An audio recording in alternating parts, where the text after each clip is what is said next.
حضرت داؤد طائی رحمۃ اللہ علیہ بہت بڑے بزرگ گزرے ہیں. آپ فرماتے ہیں کہ میں ایک دن حضرت امام جعفر صادق رضی اللہ تعالیٰ عنہ آپ کے پاس حاضری دی تو میں نے عرض کی حضور مجھے کوئی نصیحت فرمائیں. تو آپ خاموش رہے. میں نے پھر عرض کی حضور مجھے کوئی نصیحت فرما دیں. فرمایا کہ پھر حضرت امام جعفر صادق رضی اللہ تعالیٰ عنہ رونے لگے تو اور فرمانے لگے کہ اے داؤد طائی مجھے بتاؤ، میں تو اس وجہ سے خود پریشان ہوں کہ قیامت کے دن جب حضور علیہ السلام کے سامنے جاؤں گا، حضور نے پوچھ لیا کہ اے امام جعفر صادق تم میری آل اور اولاد میں سے تھے، اس کے باوجود تم نے میری پیروی کا حق ادا نہیں کیا، بتاؤ میں حضور کو کیا جواب دوں گا؟ میں حضور کو کیا جواب دوں گا؟ یہ وہ لوگ ہیں جو عمل کرنے والے اس کے باوجود ڈرتے اتنے ہیں.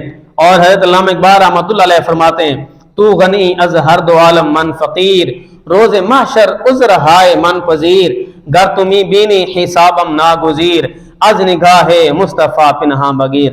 عرض کہتے ہیں یا رب العالمین تو غنی ہے، دو جہانوں سے بے پرواہ ہے.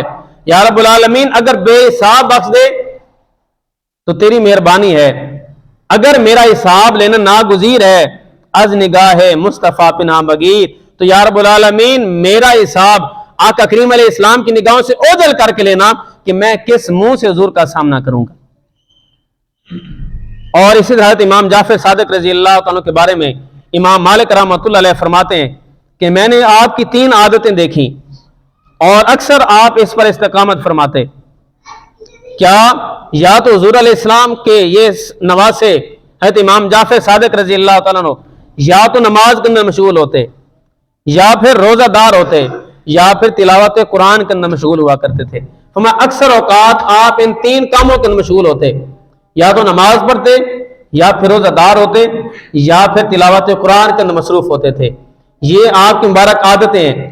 اور حضرت سفیان ثوری رحمۃ اللہ علیہ آپ فرماتے ہیں میں حضرت امام جعفر صادق رضی اللہ عنہ کی بارگاہ میں حاضر ہوا، میں نے عرض کی حضور مجھے کوئی نصیحت فرمائیں. آپ خاموش رہے. میں نے پھر عرض کی کہ مجھے جب تک کوئی نصیحت نہیں فرمائیں گے میں آپ کے پاس ہی بیٹھا رہوں گا، میں اٹھ کے نہیں جاؤں گا. آپ فرماتے حضرت امام جعفر صادق رضی اللہ تعالیٰ عنہ آپ فرمان لگے کہ اے سفیان میری 3 باتیں ہمیشہ یاد رکھنا. کون کون سی؟ فرمایا کہ جب اللہ پاک تمہیں کوئی نعمت عطا فرمائے اور اس پر ہمیشگی چاہو کہ اللہ نے یہ جو مجھے نعمت عطا فرمائی ہے یہ ہمیشہ میرے پاس رہے اور اللہ کی دی ہوئی نعمتوں میں اور اضافہ ہوتا چلا جائے، فرمایا پھر اللہ کا شکر ادا کرو، اللہ تمہیں نعمتیں تو اور عطا فرما دے گا. اس لیے کہ اللہ کا وعدہ ہے لئن شکرتم لازیدنکم، اگر تم اللہ کا شکر ادا کرو گے اللہ تمہیں اور زیادہ عطا فرما دے گا. فرمایا ایک مجھے انہوں نے یہ نصیحت فرمائی. دوسرا یہ نصیحت فرمائی کہ اگر رزق کے اندر کوئی تاخیر محسوس ہو کہ رزق اللہ نے بڑا دیا تھا لیکن اس کے اندر تاخیر ہو رہی ہے، رزق کے اندر کوئی کمی ہو رہی ہے، تو فرمایا پھر استغفار کی کثرت کرنا، اللہ تمہیں رزق کے اندر فراخ اور وسعت عطا فرما دے گا. کیوں؟ فرمایا اللہ ارشاد فرماتا ہے فَقُلْتُ اسْتَغْفِرُوا رَبَّكُمْ إِنَّهُ كَانَ غَفَّارًا.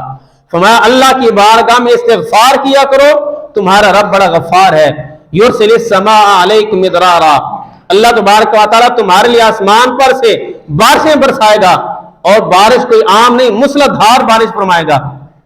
وَيُمْدِدْكُمْ بِأَمْوَالٍ وَبَنِينَ، اور اللہ تمہیں مال بھی عطا فرمائے گا، تمہیں بیٹے بھی عطا فرمائے گا. وَيَجْعَلْ لَكُمْ جَنَّاتٍ وَيَجْعَلْ لَكُمْ أَنْهَارًا، اللہ تمہیں باغات بھی عطا فرما دے گا، اللہ تمہارے لیے نہروں کو بھی جاری فرما دے گا. کس کی وجہ سے؟ صرف استغفار کی وجہ سے. حضرت حسن بصری رحمۃ اللہ علیہ کے پاس ایک شخص آیا، عرض کی حضور بارشیں نہیں ہو رہی، بتائیں کیا کریں؟ آپ نے فرمایا کہ استغفار کرو. ایک اور شخص آیا، عرض کی حضور میرے اولاد نہیں ہے، کوئی دعا فرما دیں. آپ نے فرمایا استغفار کرو. ایک اور آیا، عرض کی حضور میرے باغات کے اندر پھل نہیں لگتا، دعا فرمائیں، کوئی وظیفہ بتائیں. آپ نے فرمایا کہ استغفار کرو. ایک اور آیا، عرض کی حضور نہریں نہیں چل رہی، نہروں کے اندر پانی نہیں آ رہا. آپ نے فرمایا کہ استغفار کرو. جو پاس بیٹھے شخص تھے انہوں نے کہا کہ حضور لوگوں نے مسئلے مختلف بتائے، آپ نے حل ایک ہی بتا دیا. فرمایا اللہ ارشاد فرماتا ہے کہ جب تم اللہ کی بارگاہ میں استغفار کرو گے اللہ تبارک و تعالیٰ تمہارے لیے آسمان پر سے بارشیں بھی برسا دے گا، اللہ تمہیں بیٹے بھی عطا فرما دے گا، اللہ تمہیں پھل بھی عطا فرمائے گا، اللہ تمہیں باغات بھی عطا فرمائے گا، تمہارے لیے نہروں کو بھی جاری فرما دے گا. تو فرمایا اگر رزق کے اندر تاخیر محسوس ہونے لگے استغفار کی کثرت کرنا، اللہ تمہارے رزق کے اندر برکت عطا فرما دے گا.